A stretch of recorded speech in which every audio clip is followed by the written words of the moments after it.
Good morning. সকাল সকাল বেরিয়েছিলাম একটু কাজে। ভেবেছিলাম লাঞ্চটা শিকারা থেকেই করব, কিন্তু বর্তমানে শিকারা বন্ধ। তাই চলে গিয়েছিলাম আমার পছন্দের জেএফসিতে। সেখানে গিয়ে অর্ডার করেছিলাম ফ্রায়েড রাইস আর চিলি চিকেন।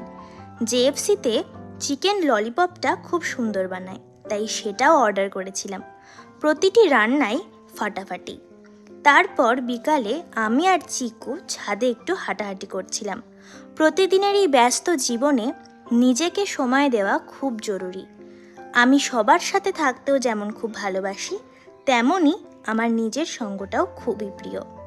নিজের মন, শরীর, অনুভূতিরও বিশ্রাম দরকার।